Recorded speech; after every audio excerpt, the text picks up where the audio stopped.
As if that was not enough, we continued to work together. When I appointed him as the Cabinet Secretary for Education. And again, a milestone for Kenya under his leadership of the ministry. For the very first time, and the first country in sub-Saharan Africa, Magoha managed to move the transition rate from primary to secondary education to 100%.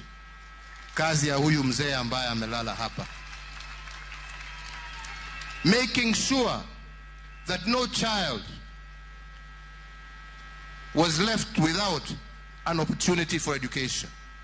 Making sure that no child ended his education in standard 8 because of lack of fees or facilities. That was his commitment to education. That was his commitment to the children of this country. He went further, and as minister, working with his colleagues,